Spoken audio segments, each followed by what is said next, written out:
We have here a 2007 Chevy Suburban, four-wheel drive, and we've got some kind of a noise coming from the front tire area.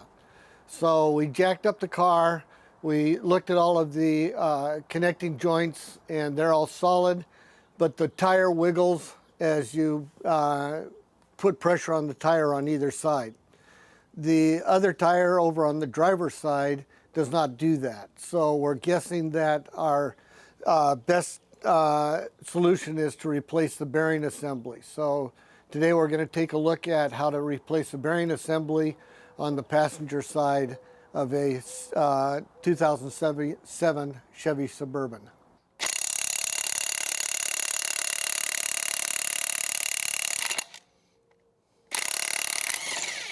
So we just loosen the nut just a little bit, and then we put a little bit of torque back onto it so as it would be snug. But that'll make it a lot easier later when we need to pull that nut off. So now we're going to remove the tire. We've taken the wheel off, and now we're ready to start taking the rest of the assembly apart that needs to come apart. It's always a good idea up front to get everything sprayed down with a good penetrating oil to let things soak while you're working on different areas of the assembly here. We sprayed the center nut that eventually we're going to get to that holds the hub together before we took the wheel off, and then we loosened it a little bit as you saw earlier. So that's already been sprayed. Now we're going to spray down the rest of them. We'll then take the brake assembly apart, and then we'll be able to get to the 3 bolts in the back that hold the hub assembly together.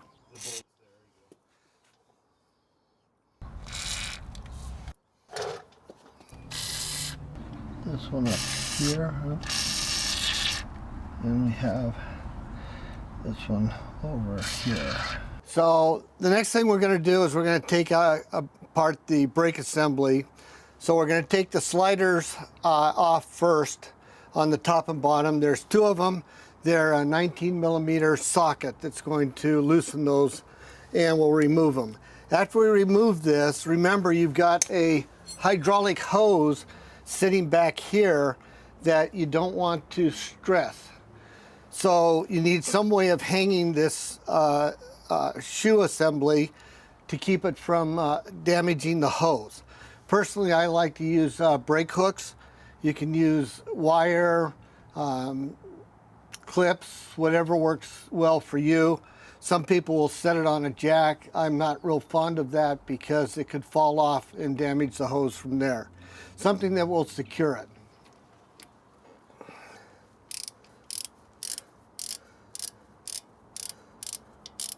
Now that it's loose, we're going to hang it. I'm going to put the hanger back here off of the wishbone, and then this will just slide off, and we can hang it right back here off of this lower assembly, and you can see that it's taken all the tension off of the hydraulic hose. Next, you want to take the brake pads out. They'll just slide right out. You can take them off. While they're out, it's a really good time to check the surface of the brake pad. Try not to actually touch it. You don't want to get any grease or oil on the pad surface itself. Of course, we'll clean those before we put it back together again. And that'll take the front and back pads off. Keep them together so as that you make sure you have a mated pair. So sometimes these nuts and bolts on these automobiles that's been on for a while can be very, very difficult to get off. I would have used breaker bars earlier in the video. This time I'm going to use a small impact wrench, 1/2-inch small format impact wrench from DEWALT to get this lower one off because I can't get it easily with a breaker bar.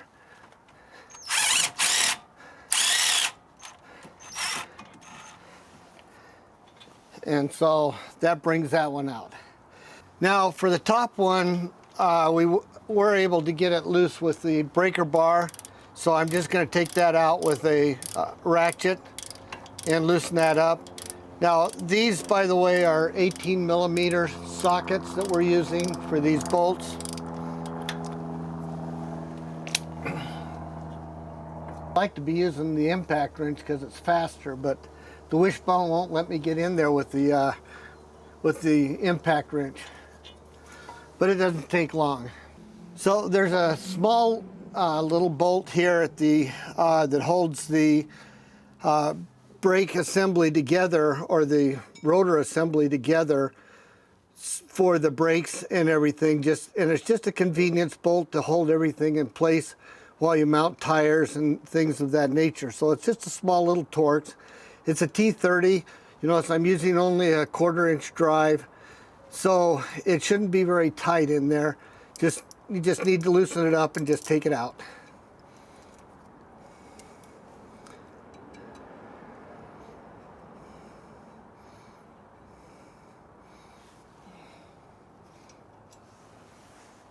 Now, normally your rotor assembly for the brakes should come off fairly easily. You notice how loose this one is because the brake job has been done fairly recently. However, if you find that they're rusted together and that this plate is not coming loose very easily, you can tap it on the back side with a mallet. I'd recommend a dead blow mallet, or you can also have pop loose nuts or bolts that you put in. There's two threaded holes here and here that you put in a bolt in those, and then as you tighten that bolt up, you want to tighten it symmetrically between the two, and maybe go, once you get it snug, maybe go a half turn on each, and then that'll pop this plate loose. And that's probably better than hammering on it. You're less likely to damage anything if it's really tight. Now that we have the brake rotor off, we can now get to the hub assembly. And we sprayed the bolts earlier, and you saw that earlier in the video where we were spraying all the bolts. We're going to respray them on the back side again that hold the hub assembly together. But you also want to spray along the plate line here to help separate the hub from the support bracket to make things come apart a lot easier. And you also want to get it on the threads on the back side as well, so you get a little extra penetration.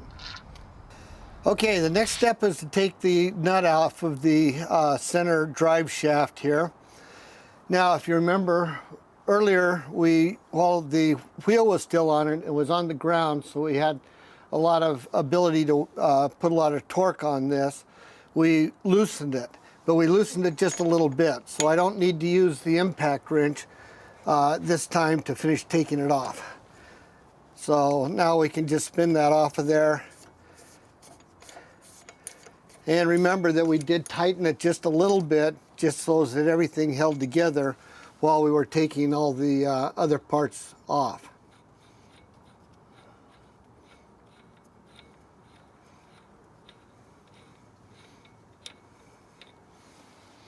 Now, after you get the nut off, you'll find that there is a tension washer, very thick. It's not obvious it's there, and you don't want to drop it and have it roll away, so be sure you grab that as well. Now, it's very important at this point to make sure that you have play on your drive shaft going through the splines. And hopefully, like this one, you can be able to just push it in and out. And you want to push it in quite a ways, as that'll make it easier for taking the bolts off of the back of your hub assembly. So you want to just push that in. If it's frozen, you're going to need to be sure you get some penetrating oil on it. Please don't use a hammer to try and knock it loose. If you're going to need to use something like a hammer to knock it loose, be sure you get a piece of wood or something of that nature that's made for being beat on. Because if you hit a hammer metal hammer to metal end and you miss just a little bit, you're going to mush your threads, and then you've got a real problem. Now you've got an axle to replace. So be sure when you make that, get that shaft loose, that you don't do anything to damage those threads. I'm not a fan of putting a nut on there and hammering on the nut. That's another way of getting things messed up as well. So use a block of wood or a piece of hard plastic that is made to be hammered on if you have to beat on this thing to loosen it up. But it does need to be loose. It does need to be shoved back as far as you can get it to go. All right, so now we're going to take those 3 bolts off of the back of the hub assembly. Personally, because it's kind of awkward getting in on some of the angles, I like these impact wrench swivels, where it swivels on there. You need a 15 millimeter socket. So I'm going to use that on a ratchet, and then we'll go back here and we'll take each one of those off. All right, so now what we're going to do is we're just going to take each one out. At this stage, it really doesn't matter if you take them all the way out or whether you just work on each one a little bit at a time. My personal favorite is to work on them a little bit at a time so that they don't all come out, and then that'll allow you to have the ability of breaking this assembly loose if it needs to become loose. Now, before you take them all off, once you have them loose, then you want to take and be sure you remove your ABS sensor wire after you get the hub loose here. And the reason you want to wait until after you have the hub loose is because if you have this wire flopping around and you accidentally pinch it with one of your wrenches, say your breaker bar, then you have a problem in terms of the replacement part. So be sure and loosen everything up. You can see how it's very loose at this point now that we've got all the bolts loose. So before we take the assembly off or we finish taking the bolts off, we're going to now remove the harness. First off, go for the upper one. A tool like this can be very handy at popping these out without breaking the harness so that you can reuse them. Just kind of wiggle it back and forth and just pry as gently as you can. So in order to get the harness apart, you can slide a screwdriver, and just inside here is a little harness clip. So if you just pop that underneath that harness clip just a little bit so as it comes up, then you can separate these 2 pieces.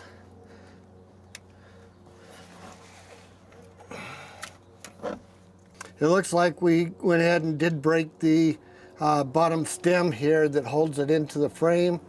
It happens sometimes with the older parts, but guess what? We're putting a whole new harness assembly on there, so we'll be good to go. So you'll notice this one has a little different assembly. You might have to go back and forth on it. It's got 2 hooks that latch into one another. So you take a little screwdriver so you can push in and kind of wiggle it back and forth, and then that just comes up. Again, old plastic, try not to bend it too much so that you do not break it. There it comes. All right, so again, you can see how that one, I needed to work on it just a little bit, taking a little bit at a time to where you could get it to come out of the slot there. Then again, it just opens up so that you can take it off of the harness and put it back in. Again, be gentle again when you're taking that apart, because again, it's old plastic and it's likely to crack. Again, you can see the little hooks that I was working around trying to get it out of the slot. And that's what's going to go back in and hold them in place. Okay, so now that we've got the harness loose, and now we can take the rest of the hub apart. So you can see again that we have our hub is very loose on there. Our plate is nice and loose. And so now I'm going to take the rest of the bolts off that we haven't taken off. so we can actually remove the hub itself. So now we've got the last bolt off, and you'll notice that your plate is going to tend to move. So you want to be sure you watch how your plate is oriented, because you need to be sure that this cutout is available at the spot where the sensor goes into the hub. So just make sure that you realign it, or you can realign it by paying attention to how that plate comes off. So now that I've got the last bolt out, then we can go ahead and remove the hub assembly along with the wire, and then remove the backing plate. So once you have your hub out, you want to be sure and take a look at your splines, your threads, and the interior holding surface on the frame to make sure that all parts are clean or relatively clean. And if they're not, then you want to be sure and clean them up. Make sure that everything's going to slide back together again nicely. Ours is not very bad, so we don't really need to do much cleanup work. About the only thing we really need to do is kind of make sure we get the dust and debris off of the bottom here that just fell as we were pulling things apart. You'll notice that your axle is also freely sitting at this point. Again, this is a good time to go ahead and pick up your axle and to make sure you examine it, make sure that all of the splines are clean, you've got good threads, and your threads are all clean. Your inner race of where your hub's going to go back in is all clean. Ours is all pretty clean, so we don't have to do much. Just kind of brushed out some of the debris that fell in there. But you also can wiggle it and make sure that your CV joint is in good condition. And see if you feel any play or any areas in there that may indicate you might need to do some additional work. And now's the time to do it, rather than put it all back together again and then have to do it again, take it all apart later for that joint. Okay, now for the next part where we're putting on the new hub, one thing that's very, very important is you want to clean your hands. You notice how dirty my hands were before. I mean, this is a brand new part. You don't want this part getting infections or diseases because of your grubby hands. So clean your hands. Get yourself nice and clean. Scrub them well. All right, now we're ready to start putting our assembly back together again, starting, of course, with putting the hub back on the axle. We hadn't taken the hub out of the box yet, but now that we have, we notice that we got a good quality hub that has all of the parts and all the clips on there that we were being so gentle about using and taking apart in order to salvage those before.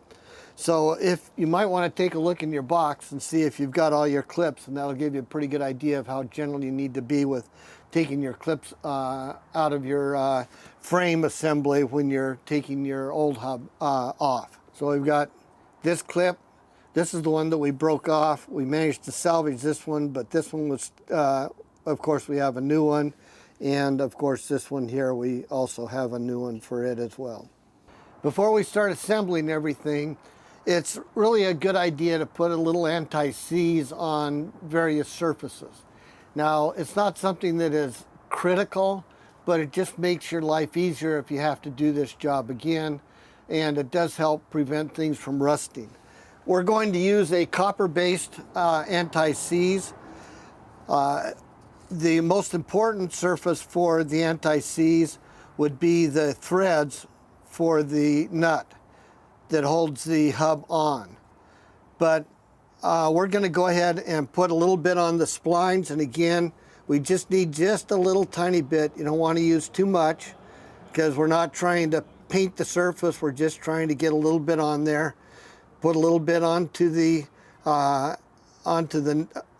threads for the nut, and again, the nut will drive that little bit we put on the front on down as it tightens up. I also like to put a little bit on the inside of the race where the hub goes. Again, this isn't so much to keep anything from seizing as it is. It makes it just go together a little bit easier, and it keeps the parts from rusting. So I like to put just a little bit on there. And again, you notice we're very gentle and very thin with the amount of anti-seize we put on there. So now it's time to start putting our assembly back together again. So of course, the first thing we need to do is we cannot forget to put our plate on. Again, make sure you know how it lines up. So there's the 3 holes lining up, and this is where the sensor cable goes through here. Now, I like to put a bolt through the top one just to hold it in place while we position everything else. So it kind of gives it a little bit of ability to kind of move things around while we put the hub on there. So with that in place, I can now take and pick up the hub, position it carefully so that you know where the cable goes. So you want to go ahead and get the cable through the slots.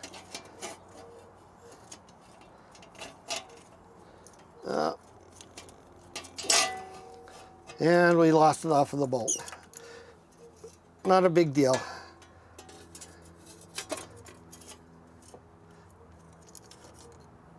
Okay, so at this point now we pick up the axle. So remember, this axle is floating, and we want the axle to be sure and be even with going into the hub. So again, making sure that all the pieces are lined up carefully. Now it's time to start gently working the hub onto the spline. And it may take a little bit of wiggling to get it to line up just exactly right on that spline. So we've put the 3 bolts on the back side of the hub assembly to hold it in place. We haven't tightened them or torqued them down yet. They're still a little just kind of finger tight to make sure everything lines up. You might have a little bit of an issue getting the splines to go together. So you may need to juggle your axle assembly with one hand while trying to put this on with another. It's very difficult with one person to hold the axle assembly together, the hub, and trying to line the splines. So if you can get a second person to help you out, so you have 3 or 4 hands kind of holding things in place, you'll find it'll slide together a lot easier. But if you just by yourself, you can still do it. It just may take a little time and a little patience while you move things around to try and get them to line up. Once you do have them aligned, though, you'll find that it slides on the spline, or should slide on the spline very easily. Again, should slide it right up to that bolt that we loosely put in on the top to hold the plate assembly on. And you can then get a few threads on that to take the weight off of the rest of the flange assembly while you put the rest of the bolts in and get things aligned and make sure everything is right. Now notice we haven't put together our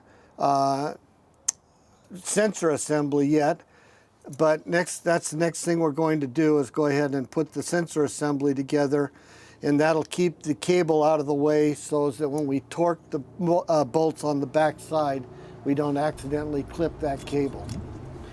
Come on. There it goes.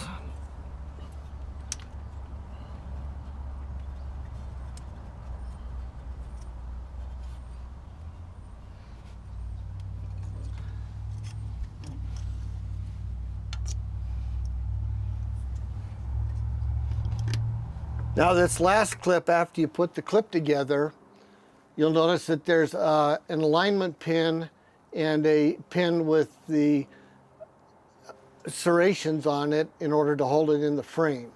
You need to make sure that both holes are aligned properly to hold this in place before you press it in. So remember to put in your thrust washer. It's very important that that is in there. Then you want to put on your nut.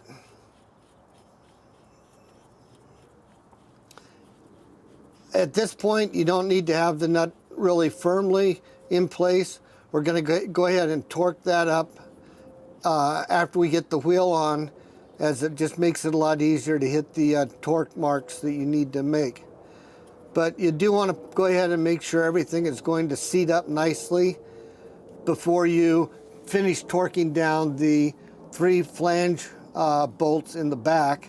And so that's why it's a good idea to go ahead and put the nut on here to make sure that everything is lined up well before you torque those out. Now we're going to torque the 3 flange bolts. We've already snugged them down evenly. So you want to be sure that you're not just tightening one at a time. Go ahead and get them all good and snug. Now you want to go ahead and torque it. We're going to torque it to 130 foot-pounds. Okay, so now it's time to put the brake rotor back on. We noticed that it is kind of grimy from where we've been holding it. We'll clean it just before we put the pads on. That's the best time to clean it because it's easy to get your fingers all over it trying to put it on. Again, the only thing that really holds the disc on is the little 12-point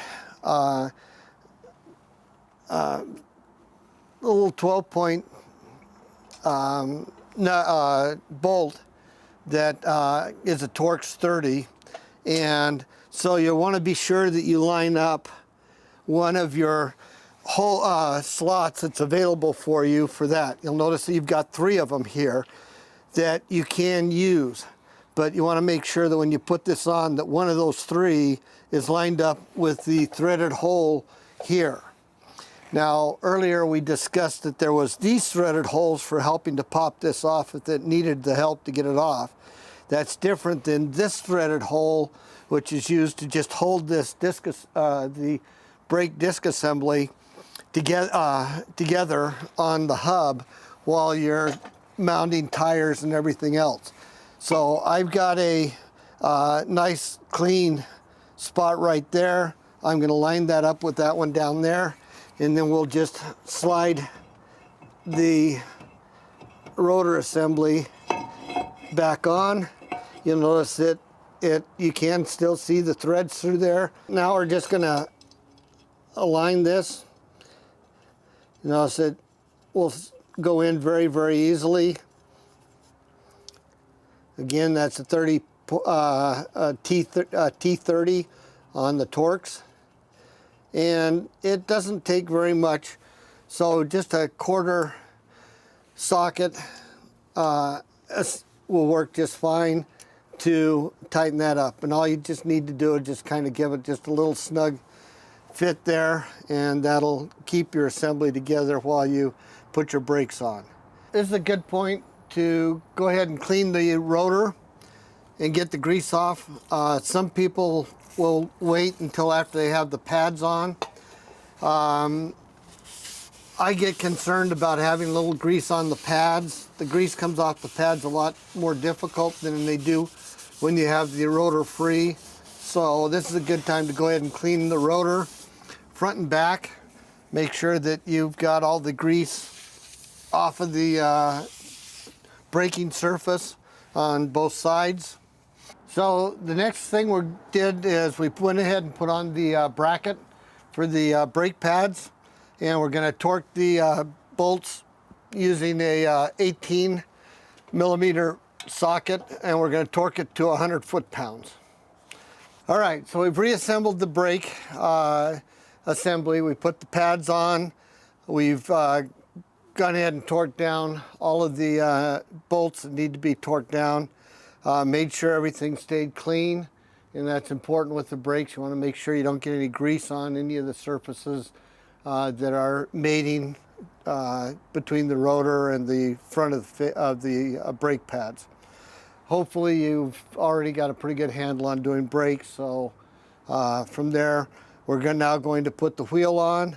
We're going to lower it down, then we'll torque this center nut to spec, and then we'll go ahead and torque the wheel nuts, the lug nuts, and we'll be done. So we've got everything assembled now. We've got all the brakes on, we've checked the brakes, They feel solid. We don't see any leaks. We've got the wheel on. We've torqued the lug nuts down to 110 pounds per square inch, PSI, or foot-pounds, I should say. And now we're going to finish up our job of tightening up the center nut on the axle. So now we're going to torque it down to our spec, which is 156. Check the specs for your particular vehicle to make sure that it matches, and be sure and torque it to the proper spec. So, and that'll wrap up our activity here. So we're now gonna torque this down, and there you just heard it pop. Thanks for watching. I hope this has been helpful.